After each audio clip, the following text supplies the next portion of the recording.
Start करते हैं। Last time हमने एडियाबैटिक और आइसोथर्मल ये दो प्रोसेसेस पढ़ी थी। आइसोथर्मल प्रोसेस में हमने पढ़ा था कि टेम्परेचर कांस्टेंट रहता है।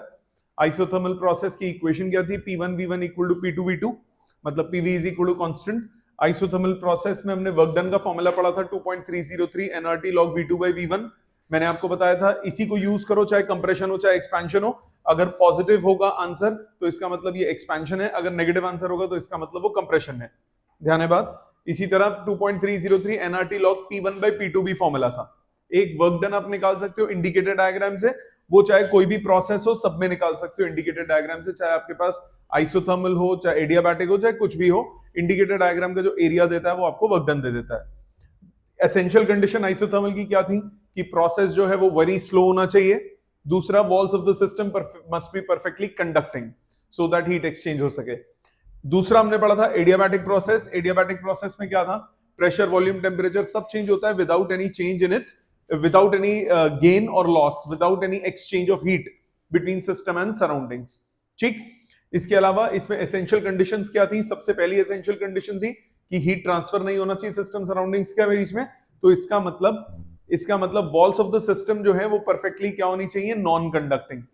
दूसरा आपने पढ़ा था क्योंकि हीट ट्रांसफर नहीं होना चाहिए इसलिए प्रोसेस जो होनी चाहिए it must be very fast. ठीक। इसमें हमने पढ़ा था एरिया, वर्क डन की बात की थी। वर्क डन क्या पढ़ा था? वर्क डन क्या था? NR upon 1 minus gamma T2 minus T1। याद है बात? NR upon 1 minus gamma T final minus T initial. Positive result आएगा इसका मतलब एक्सपेंशन है, नेगेटिव रिजल्ट आएगा इसका मतलब कंप्रेशन है। ये सब लास्ट हमने यहां पे छोड़ा था। अब आ जाते हैं अगले पे। इसका नाम है आइसोबारिक प्रोसेस। आइसोबारिक प्रोसेस कौन सी होती है? ऐसी प्रोसेस जिसमें टेम्परेचर चेंज हो, वॉल्यूम चेंज हो, बट क्या कांस्टेंट रहे? प्रेशर। याद कर सकते हो ऐसे, आइसोबार, बार किसका यूनिट होता है? प्रेशर का। आइसोबारिक मतलब प्रेशर क्या रहेगा? कांस्टेंट रहेगा। अब इसकी इक्वेशन, टाइम मिलेगा लिखने का, समझने पे ध्यान देंगे। बहुत सिंपल है ये। आइसोबारिक आइसोकोरिक दोनों बहुत सिंपल है। इसकी इक्वेशन क्या होगी? अगेन अब आप वो सोच लो, PV is equal to nRT. PV is equal to nRT अगर आप सोचते हो तो यहां पे प्रेशर कांस्टेंट है तो बनेगा volume directly proportional to temperature. Volume directly proportional to temperature मतलब V1 by T1 equal to V2 by T2। इसके न्यूमेरिकल्स में आप ये एक्सप्रेशन लगाओगे, V1 by T1 equal to V2 by T2। दूसरी बात, अगर मेरे को इसका इंडिकेटर डायग्राम बनाना है, इंडिकेटर डायग्राम होता है graph between pressure and volume. So अगर मुझे प्रेशर वर्सेस वॉल्यूम का ग्राफ बनाना है तो वो कैसा ग्राफ होगा? क्योंकि प्रेशर कांस्टेंट है तो ये ग्राफ कैसा रहेगा? Straight line. प्रेशर हमेशा क्या रहेगा? कांस्टेंट। मतलब V1 वॉल्यूम से V2 वॉल्यूम तक अगर मैं गया तो ये प्रेशर क्या रहेगा? कांस्टेंट, क्योंकि ये ग्राफ क्या है? Straight line. ठीक है, ये इसका इंडिकेटर डायग्राम हो जाएगा। V1 वॉल्यूम से आप V2 वॉल्यूम तक अगर गए, ठीक है जी। अगर इसमें मेरे को निकालना है वर्क डन, वर्क डन के लिए अच्छा पहले स्लोप वगैरह रह गया। स्लोप की बात अगर करते हैं, स्लोप क्या होता है? Change in y coordinate upon change in x coordinate. इसका स्लोप क्या है? 0, क्योंकि एंगल x एक्स, स्लोप क्या होता है? tan of theta, where theta is the angle with the x axis. तो x एक्सिस के साथ एंगल कितना है? 0 डिग्री। तो स्लोप कितना हो गया? 0। तो इसके इंडिकेटर डायग्राम का स्लोप कितना होगा? 0। अगर आपको बल्क मॉड्यूलस निकालना है, बल्क मॉड्यूलस कितना होगा? dp upon dv by v। अब dp अपॉन dv कितना है? 0 है, तो बल्क मॉड्यूलस भी कितना हो जाएगा? 0। dp अपॉन dv 0 है तो बल्क मॉड्यूलस भी कितना हो गया? 0। इसमें अगर आपको वर्क डन निकालना है, वर्क डन के लिए वही मैंने सिस्टम कंसिडर किया। कांस्टेंट प्रेशर है सिस्टम पे, मतलब जो पिस्टन है वो एक बराबर वेट का होगा, इसमें कोई आप एक्स्ट्रा वेट नहीं लगाओगे। कंप्रेशन हो, एडिशन हो, कुछ भी हो। हीट अप किया, हीट आया, एक्सपैंड हो गया। वर्क डन कितना होगा? अगर dx एक्सपेंशन होता है सो वर्क डन कितना होगा? Force into displacement. फोर्स होता है pressure into area, area into displacement is change in volume PDV. यहां तक बिल्कुल same steps, no difference whatsoever. So total work done कितना हुआ, इंटीग्रेशन पीडीवी। अब अभी तक के सारे केसेस में आप प्रेशर को सब्स्टिट्यूट करते थे क्योंकि प्रेशर किसी भी केस में कांस्टेंट नहीं था। इस केस में अब प्रेशर क्या है, कांस्टेंट। कांस्टेंट है तो बाहर ले जाओ, इंटीग्रेशन से सीधा बाहर आ गया। डीवी का इंटीग्रेशन हो गया v, लिमिट v1 से v2 तक, मतलब pressure into v2 minus v1। ये सिंपली वर्क डन आ गया, pressure into change in volume. आप वर्क डन दूसरे तरीके से भी निकाल सकते हो, इंडिकेटर डायग्राम से। तो अगर आप ध्यान दो इधर इंडिकेटर डायग्राम, तो ये होगा ना एरिया। सो ये एरिया भी आपको क्या देगा, लेंथ इंटू ब्रेड्थ। लेंथ कितना है p और ब्रेड्थ कितना है v2 माइनस v1। तो ये एरिया भी सिंपली क्या आ गया, pressure into v2 minus v1। समझ में आ गया। ये था आइसोबारिक प्रोसेस। चौथा होता है आइसोकोरिक प्रोसेस। आइसोकोरिक प्रोसेस कौन सा होगा, जिसमें वॉल्यूम कांस्टेंट रहेगा, प्रेशर चेंज होगा, टेम्परेचर चेंज होगा, बट क्या कांस्टेंट रहेगा, वॉल्यूम। उसको क्या बोलेंगे, आइसोकोरिक प्रोसेस। अब वॉल्यूम कांस्टेंट होगा तो इसकी इक्वेशन क्या बनेगी, again PV is equal to NRT. सोचो वॉल्यूम कांस्टेंट है तो क्या इक्वेशन बनी, pressure directly proportional to temperature. v constant है, n और r कांस्टेंट है, मतलब इसको न्यूमेरिकली कैसे अप्लाई करोगे, P1 by T1 equal to P2 by T2। इसका इंडिकेटर अगर आप बनाओगे तो इसका इंडिकेटर कैसा बनेगा, indicator volume is constant, pressure versus volume graph. Volume constant है तो ग्राफ कैसा बनेगा, वर्टिकल ग्राफ बनेगा। Volume is always constant. Pressure change हुआ, लेट्स सपोज P1 पॉइंट से P2 पॉइंट तक, बट वॉल्यूम क्या रहा, कांस्टेंट। ठीक है। इसमें अगर आप इसका स्लोप निकालो, एंगल कितना बना रहा है, 90। स्लोप होता है dp बाई dv। स्लोप कितना हो जाएगा, tan 90। tan 90 क्या होता है, नॉट डिफाइंड। तो इसका स्लोप कितना हुआ, नॉट डिफाइंड। ठीक है, इसका स्लोप कितना हो जाएगा, नॉट डिफाइंड। यहां तक बात क्लियर। इसका स्लोप हुआ नॉट डिफाइंड। इसका अगर बल्क मॉड्यूलस निकालना हो, इस केस में बल्क मॉड्यूलस भी कितना होगा, नॉट डिफाइंड, क्योंकि वॉल्यूम में चेंज नहीं आ रहा। Minus dP upon dV by V. DV zero है, there is no change in volume, so इसका बल्क मॉड्यूलस भी कितना हो जाएगा, इनफाइनाइट। डिनोमिनेटर जीरो है। समझ में आ गया। इसमें वर्क डन अगर निकालना हो, वर्क के लिए सेम कॉन्सेप्ट। अब ये एनक्लोज सिस्टम हो गया, एनक्लोज हो गया। अब वॉल्यूम में चेंज होगा ही नहीं क्योंकि वॉल्यूम कांस्टेंट है। Since volume is constant, since volume is constant, it means system is not allowed to expand or compress। ना ही एक्सपेंशन होगा ना ही कंप्रेशन होगा, क्योंकि ये बढ़ेगा ही नहीं। वॉल्यूम कांस्टेंट रखना है, मतलब ये अब आपको फिक्स रखना पड़ेगा। अभी तक हर केस में क्या हुआ था, इंक्रीज या डिक्रीज हो रहा था, एक्सपेंशन या कंप्रेशन। इसमें ना तो एक्सपेंशन होगा ना कंप्रेशन होगा, तो वर्क डन कितना होगा, जीरो। क्योंकि वर्क क्या होता है, पीडीवी। डीवी यहां पे हमेशा क्या है, जीरो। तो इसका वर्क डन हमेशा कितना होगा, जीरो। आप खुद भी देख सकते हो, एरिया एनक्लोज नहीं कर रहा। Also we can say that indicator diagram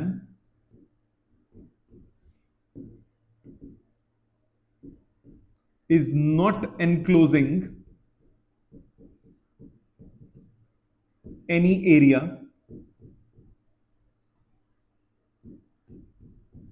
with volume access, therefore work done कितना होगा, जीरो। क्या यहां तक समझ में आता है, क्लियर है एकदम, श्योर। ऑनलाइन सबको क्लियर है बेटा यहां तक।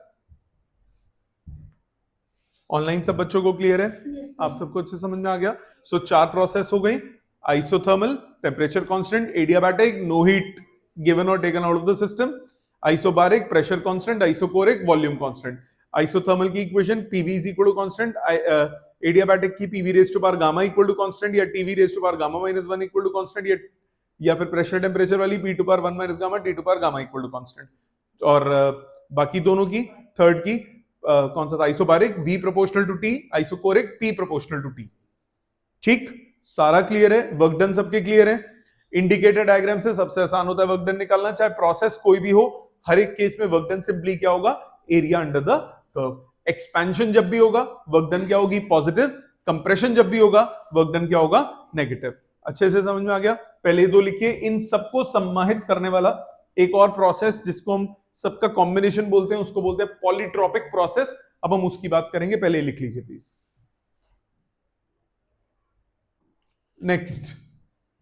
नेक्स्ट है पॉलीट्रोपिक प्रोसेस। ये सबका एक बेसिकली कॉम्बिनेशन है, क्योंकि देखो कोई ऐसा भी हो सकता है कि क्वेश्चन आपको आ जाए किसी हाइपोथेटिकल प्रोसेस के बारे में, तो कोई भी हाइपो, जैसे मैं बोल रहा हूं PV raise to power 3 equal to constant, ये एक सिस्टम है, वो इस इक्वेशन को फॉलो कर रहा है, तो उसको ना आप एडियाबैटिक बोल सकते हो, ना आप उसे आइसोथर्मल बोल सकते हो, ना आइसोबारिक, ना आइसोकोरिक बोल सकते हो, तो उसको बोलोगे polytropic process. So polytropic process किस फॉर्म में होती है? पॉलीट्रोपिक प्रोसेस क्या होगी, a process which can be represented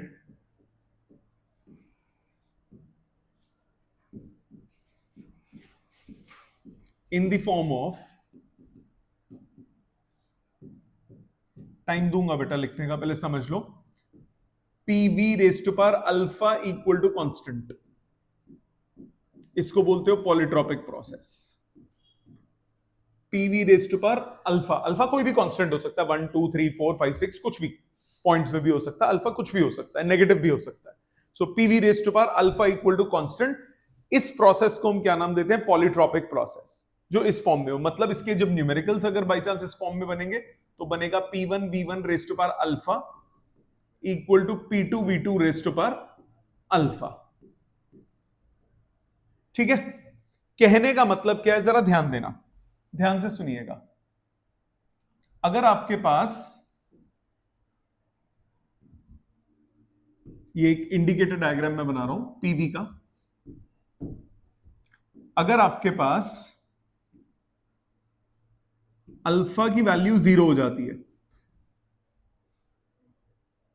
तो ये क्या बनेगा, P into V to power 0 equal to constant, anything to power 0 is 1, मतलब प्रेशर इज कांस्टेंट, मतलब आइसोबारिक प्रोसेस।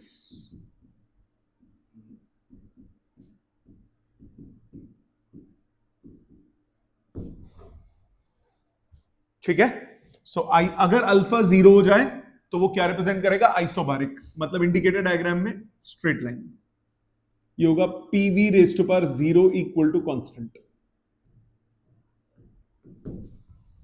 ठीक है, अगर अल्फा की वैल्यू, अगर अल्फा की वैल्यू 1 हो जाए तो ये क्या हो जाएगा, पीवी इक्वल टू कांस्टेंट,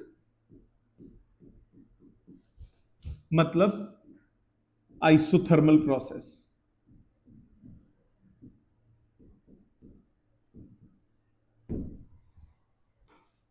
तो यही आइसोथर्मल के लिए क्या बनेगा, आइसोथर्मल के लिए इनवर्स प्रोपोर्शन का ग्राफ बनता है, ये हो जाएगा PV raise to power 1 equal to constant. यहां तक बात समझ में आती है? यही अगर तीसरा बनाते हैं, अगर आपके पास अल्फा जो है वो गामा के बराबर हो जाए, ऑब्वियसली गामा ग्रेटर देन 1 होता है, गामा 1 से बड़ा होता है। अब देखो मैं पहले अल्फा को 0 लिया, फिर 1 लिया, फिर 1 से बड़ा ले रहा हूं विच इज गामा, मतलब आपके पास क्या बन गया, PV raise to power gamma equal to constant, ये बन जाएगा एडियाबैटिक प्रोसेस।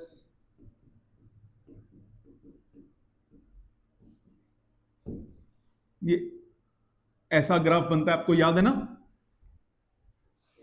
याद है ना? इसका स्लोप ज्यादा होता है, एडियाबैटिक का स्लोप ज्यादा होता है, ज्यादा वर्टिकल ग्राफ होता है। ये हो जाएगा PV raised power gamma equal to constant. चौथा, अगर आपके पास अल्फा की वैल्यू इन्फिनिटी हो जाए,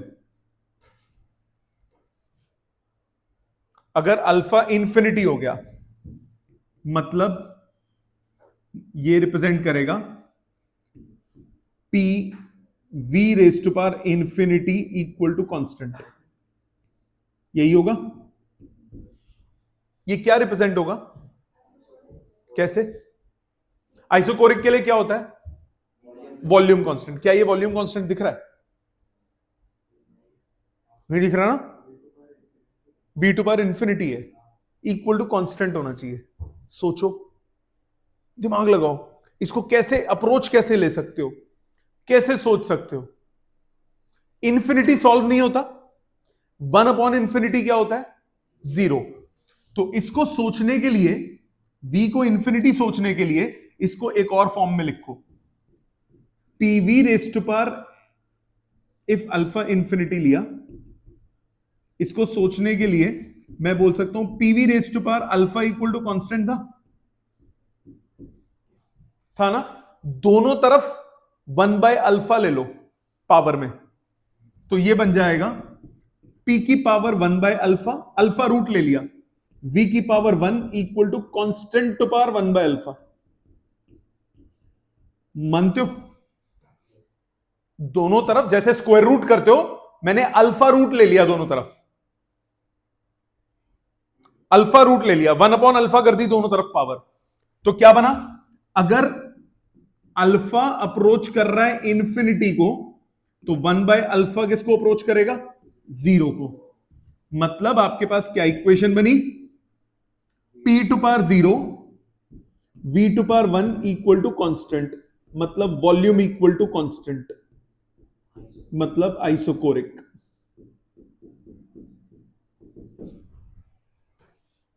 अप्रोच समझ में आई? तो आइसोकोरिक का ग्राफ कैसा बनता है? ऐसे। कहने का मतलब क्या है? कहने का मतलब ये, आप देखो ग्राफ ऐसे नीचे जा रहा है, increasing value of alpha.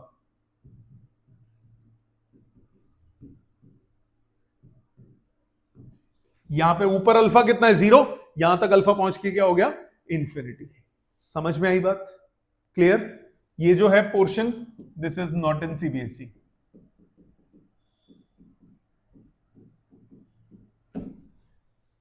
Not in CBSE. यहां तक बात समझ में आ गई? इसका वर्क डन भी निकाल सकते हो। वर्क डन बहुत सिंपल है इसका। Work done in polytropic process. आगे फर्स्ट लॉ जब करेंगे ना, तब भी इसको पॉलीट्रॉपिक को वापस लाएंगे, क्योंकि कुछ कंसेप्ट्स पॉलीट्रॉपिक के फर्स्ट लॉ ऑफ थर्मोडायनेमिक्स की हेल्प से भी होते हैं, और वो बहुत काम आता है एंट्रेंसेस में। Work done in polytropic process क्या होगा? मैंने एक सिस्टम लिया, जैसे आइसोबैरिक में लिया था, सॉरी एडियाबैटिक में लिया था, एक सिस्टम लिया, इसको एक्सपैंड किया, dx ए एरिया है, वर्क डन कितना हुआ? Force dot displacement. फोर्स होता है pressure into area, area into displacement हुआ चेंज इन वॉल्यूम, पीडीवी। यहां तक तो पहुंच गए थे, पहले भी पहुंचे थे। वर्क डन के लिए क्या करोगे? Integration of PDV, limit v1 से v2 तक। Pressure is not constant, integration से बाहर नहीं आ सकता, तो अब क्या लगाओगे? P1 V1 raise to power alpha equal to P2 V2 raise to power alpha, या फिर PV raise to power alpha equal to constant. तो प्रेशर किसके बराबर आया? Constant upon V2 power alpha, constant integration dV upon V2 power alpha dV, V1 से V2 तक। V2 power alpha का नीचे है, इंटीग्रेशन क्या हुआ? Minus alpha plus 1 upon minus alpha plus 1। Exact same चल रहा हूं एडियाबैटिक वाले में, अल्फा की जगह उसमें क्या था? गामा था। बाकी पूरा सेम है, कुछ 1 इंच भी फर्क नहीं हुआ। k upon 1 minus gamma, 1 minus alpha, v2 की power 1 minus alpha minus v1 की पावर 1 माइनस अल्फा। k को अंदर ले जाओ, 1 upon 1 minus alpha, k v2 की पावर 1 माइनस अल्फा माइनस के V1 की पावर 1 माइनस अल्फा। के की वैल्यू डालो, 2 वाले में 2 वाली डालो, ये आ गया P2 V2 raise to power alpha into V2 की power 1 minus alpha minus P1 V1 raise to power alpha V1 की power 1 minus alpha. Base same power add 1 upon 1 minus alpha P2 V2 minus P1 V1। एक तो ये pressure volume की terms में आ गया, same expression है, उसमें 1 minus gamma था, यहां 1 माइनस अल्फा है, सेम स्टेप्स पे चल रहे हैं। दूसरा अगर मैं क्या करूं, PV is equal to nRT लगाऊं, P1 V1 equal to nRT one, P2 V2 equal to nRT two, substitute करो, वर्क डन आ गया nR upon 1 minus alpha T2 minus T1। Simple basic formulas, clear. इसको क्योंकि अल्फा जनरली 1 से बड़ा होता है, जनरली कम भी हो सकता है, जनरली 1 से बड़ा होता है, तो उसको NR upon alpha minus 1 into change in temperature बोल सकते हो। एक ही बात है, जैसे मर्जी याद करो, वैसे ऊपर वाला सही है। ये मैंने क्या किया, इनिशियल माइनस फाइनल किया, अल्फा माइनस 1 था तो ये वैल्यू की फॉर्म में ले लिया, ठीक है। सो ये मैंने मैग्नीट्यूड ऑफ वर्क डन निकाला है, वर्क का मॉड निकाला है, हमेशा प्लस आंसर आएगा इसमें। समझ में आ गया, ये था पॉलीट्रॉपिक प्रोसेस। अब आ जाते हैं इसके बेसिक न्यूमेरिकल्स पे, हर टाइप का एक एक देखते हैं। पहले इसको प्लीज लिख लीजिए एक जगह। ये आपके ये जो तरीके हैं ना, ये वाले जो कॉन्सेप्ट में नाम नहीं भी यूज करूं, पर ये कॉन्सेप्ट आपका इस्तेमाल हो सकता है एमसीक्यूज वगैरह में, ग्राफ्स पे बेस्ड क्वेश्चंस में, तो प्लीज कर लीजिए इसको। आगे देखिए, जो पिछला मैंने अभी किया, ये ना इंडिकेटर का, इसको एक और अप्रोच ले सकते हो, ध्यान देना। इसका इंडिकेटर की अगर मैं बात करता हूं तो एक और अप्रोच लिख सकते हो। क्या अप्रोच? इसका slope of indicator,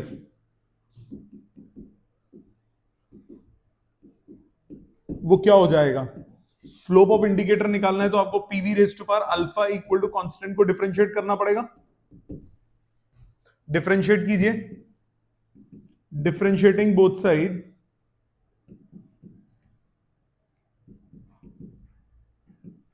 both sides with respect to volume. First into derivative of second, alpha v to power alpha minus 1 plus second into derivative of first equal to 0. तो dp by dv कितना आ जाएगा? Minus alpha p by v,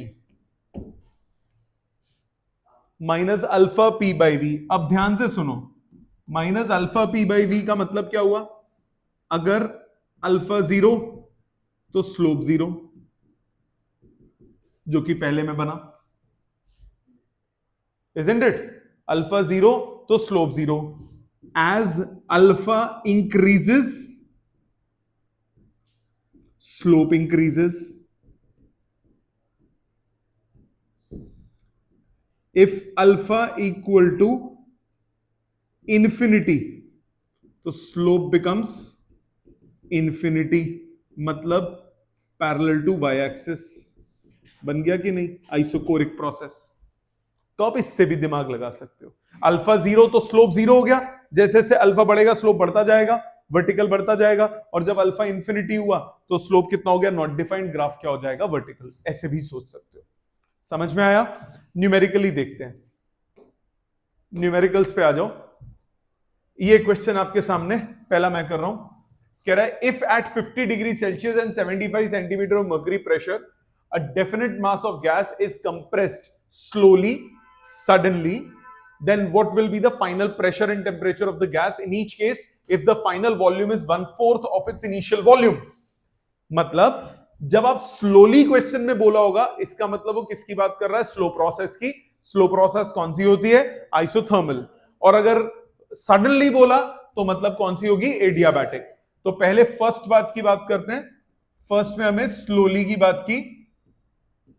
slowly में process जो होगी वो क्या हो जाएगी? आइसोथर्मल। ये प्रोसेस हो जाएगी आइसोथर्मल। अब आइसोथर्मल में आपको बोला if at 50 degree Celsius 75 centimetre of mercury, तो पहले टेम्परेचर है कितना? 50 डिग्री सेल्सियस हमेशा 273 ऐड करोगे, क्योंकि ये जितने भी केसेस हैं, जितने भी एग्जांपल्स हैं, जितने भी फॉर्मूलाज आप यूज कर रहे हो, वो सब के सब में टेम्परेचर हमेशा किस में होगा? केल्विन में। उसमें टेम्परेचर हमेशा किस में होगा? केल्विन में। तो आपके पास 50 डिग्री सेल्सियस का मतलब कितना हुआ? 323 डिग्री केल्विन। सो 323 केल्विन ये टेम्परेचर है। 75 centimetre of mercury pressure, P1 हो गया 75 centimetre of mercury.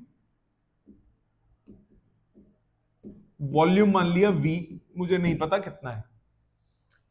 Definite mass of gas is compressed, compress किया, final volume is 1/4 of its initial. आपने फाइनल चेंज किया, टेम्परेचर सेम रहेगा, टेम्परेचर सेम रहेगा, क्योंकि प्रोसेस कौन सी है? Isothermal process. आइसोथर्मल प्रोसेस में टेम्परेचर क्या रहता है? सेम। वॉल्यूम कितना हो गया? वॉल्यूम हो गया V/4। प्रेशर कितना है? मन ना बेरा, आई डोंट नो। तो टेम्परेचर और वो निकालने को बोला, तो टेम्परेचर तो निकल गया 323। अब आपको प्रेशर और वॉल्यूम का रिश्ता क्या होता है? P1V1 equal to P2V2। Isothermal में यही होता है। वैल्यू डालो। P1 है 75 centimetre of mercury. Unit change करने की जरूरत नहीं है, क्योंकि फिर फाइनल रिजल्ट भी उसी में ही आएगा। वॉल्यूम के यूनिट्स कट जाएंगे दोनों तरफ, जो P1 का यूनिट है वही P2 का यूनिट आ जाएगा। तो 75 सेंटीमीटर ऑफ मर्करी, V1 कितना? V, P2 I don't know, और V2 कितना है? V/4। VV कट गया, प्रेशर कितना हो जाएगा? 75 into 4, that is 300 centimetre of mercury, या फिर 3 मीटर ऑफ मर्करी। क्लियर बेटा? समझ में आ गया फर्स्ट पार्ट। सेकंड पार्ट में आपको क्या बोला? सेकंड में बोला सडनली। सडन प्रोसेस का मतलब क्या हुआ? सडन मतलब हुआ एडियाबैटिक। सडनली मतलब एडियाबैटिक। एडियाबैटिक प्रोसेस जो होगी इज एडियाबैटिक। अब इसमें टेम्परेचर भी चेंज होगा, सिचुएशंस वही है। पहले जो टेम्परेचर है वो है 323 केल्विन, बाद का टेम्परेचर आई डोंट नो। पहले जो प्रेशर है वो है 75 सेंटीमीटर ऑफ मर्करी कॉलम, बाद का प्रेशर आई डोंट नो। पहले का वॉल्यूम है V, बाद का वॉल्यूम V/4। अल्फा की जगह ये गामा दिया हुआ है 1.5, गामा की वैल्यू दी है 1.5। सो सबसे पहले P1V1 raise to power gamma equal to P2V2 raise to power gamma. Yes और नो? वैल्यू डालो। आपको प्रेशर P1 बाद में वैल्यू डालते हैं। V1 है V to power gamma, P2 V to power gamma upon 4 to power gamma. V to power gamma cut गया, तो P2 कितना आया? P2 आया P1 into 4 to power gamma. 4 की पावर 1.5, P1 इंटू 4 की पावर 1.5। 4 की पावर 1.5 कितनी हो गई? 8। 3/2 हो गया ना? 4 की पावर 3/2, 4 होता है 2 का स्क्वायर, 2 इंटू 1.5 3, तो 8 P1। तो P1 कितना था? 75।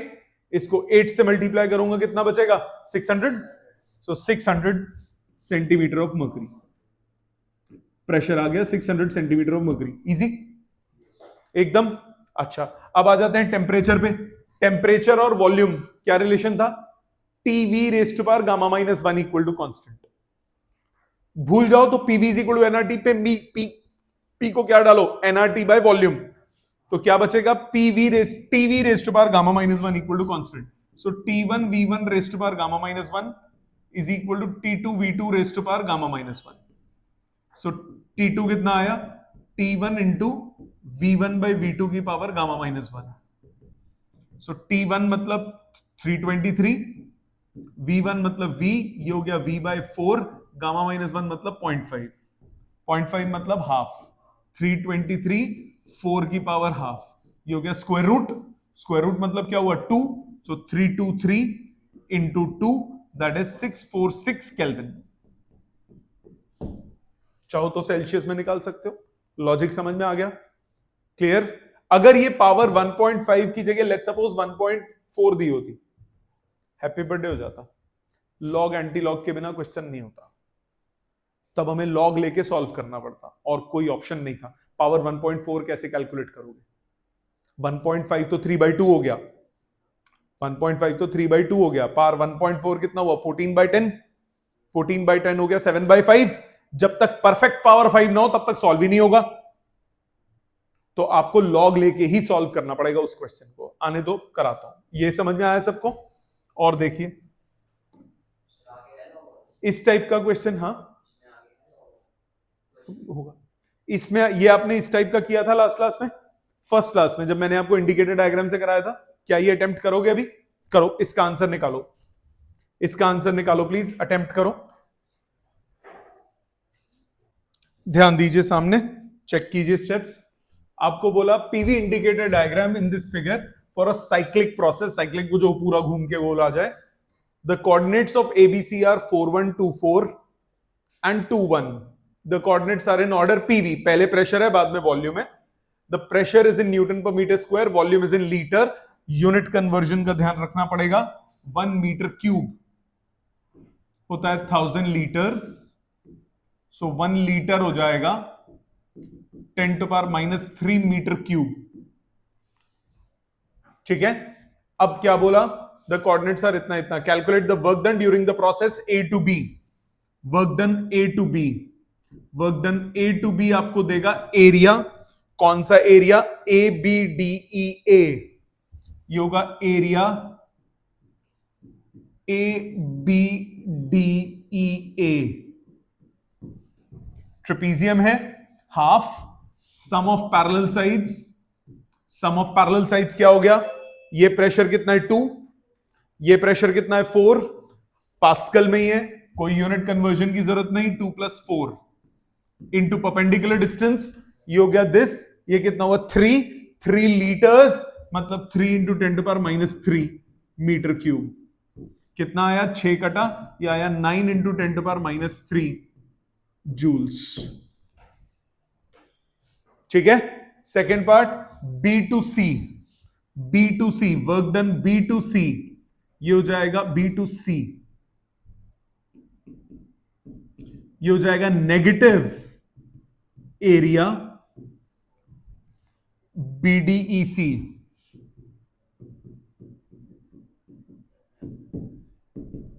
नेगेटिव क्यों? क्योंकि कंप्रेशन हो रहा है। एरिया कितना होगा? लेंथ मतलब 2, ब्रेड्थ मतलब 3, तो नेगेटिव 2 और 3 मीटर क्यूब, मीटर क्यूब में करने के लिए -3, तो -6 × 10⁻³ जूल्स। ये हो गया B to C. C to A, work done कितना हो जाएगा? 0, क्योंकि कोई वो नहीं है। इसके बाद calculate the work done in complete cycle, तो टोटल वर्क डन हो गया WAB plus WBC plus WCA। Result कितना आया? 3 × 10⁻³ जूल्स। Got it? समझ में आया? आप वैसे भी कर सकते हो, हाफ बेस इनटू हाइट लेके, उससे भी हो जाएगा। 3 निकाल ही चुका था तो ऐड ही कर दिया मैंने। ठीक है, इसी टाइप का एक और क्वेश्चन देखिए, थोड़ा सोचने वाला। आपको बोल रहा है 2 different adiabatic parts of same gas intersect 2 isothermals at T1 and T2 as shown in figure. मतलब ये वाला पार्ट रिप्रेजेंट कर रहा है आइसोथर्मल एक्सपेंशन, उसके बाद है ये adiabatic expansion,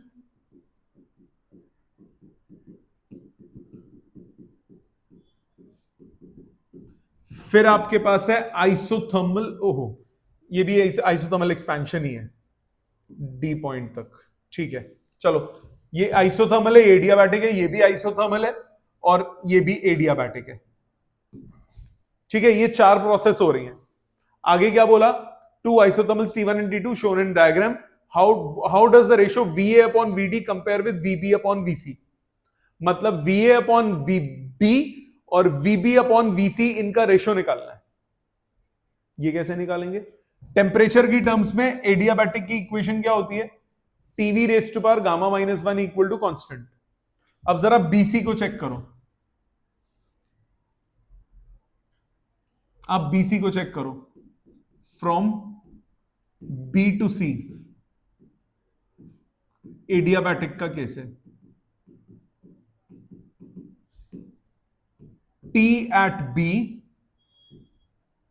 we at B raise to power gamma minus 1 equal to T at C which is T2 V at C raise to power gamma minus 1। लिख सकते हो TV raise to power gamma minus 1 equal to constant, number 1।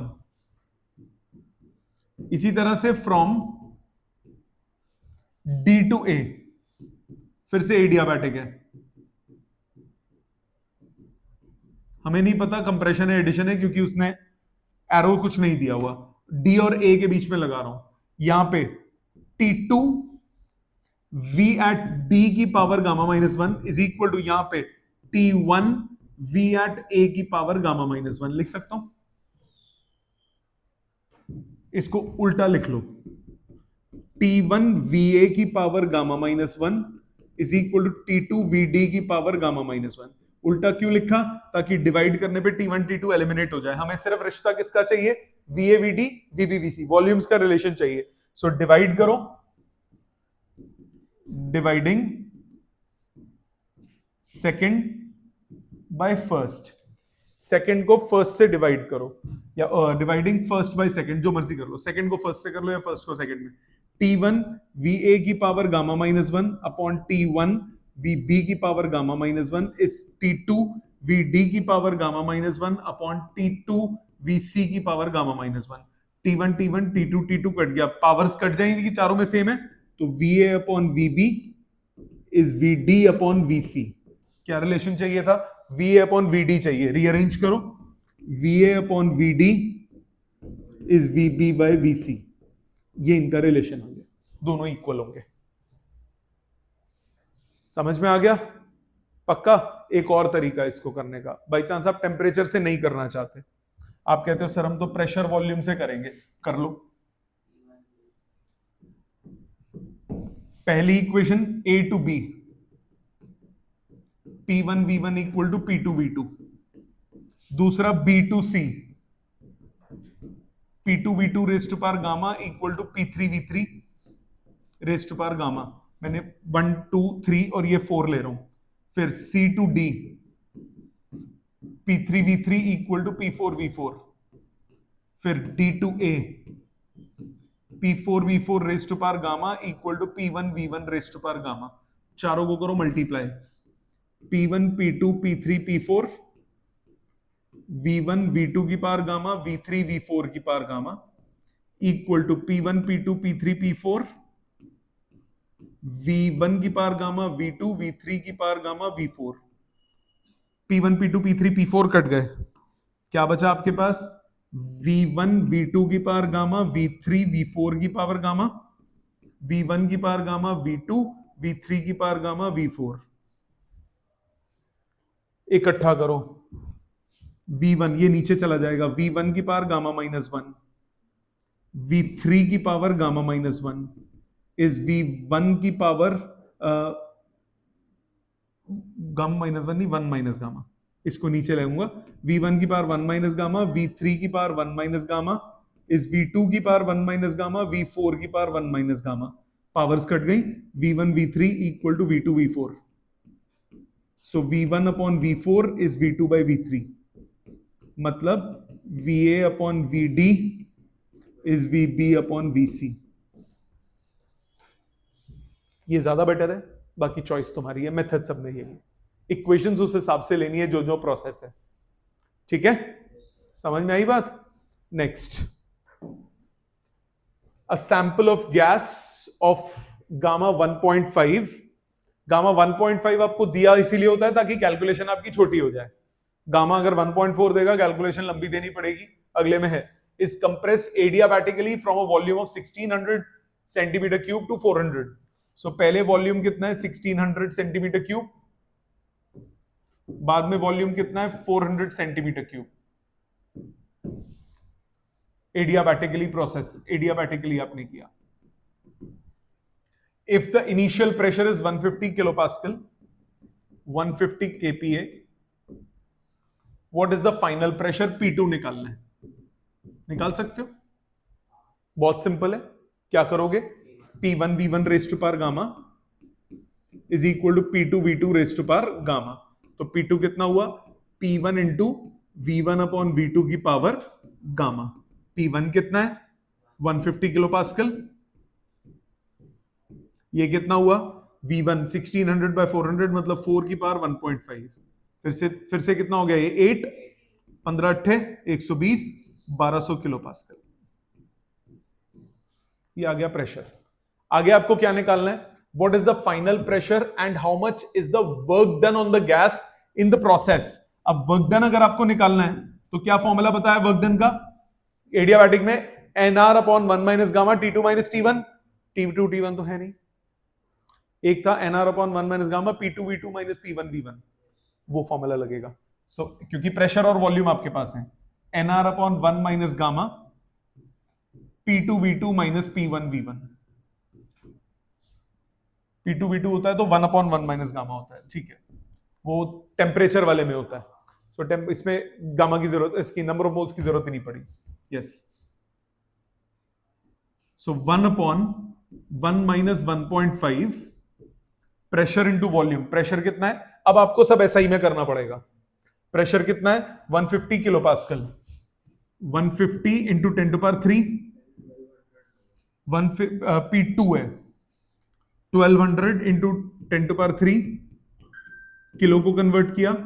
Volume कितना 400 into centimetre को 10 to power -2 उसकी power 3 10 to power -6 minus P1 कितना 150 kilo pascal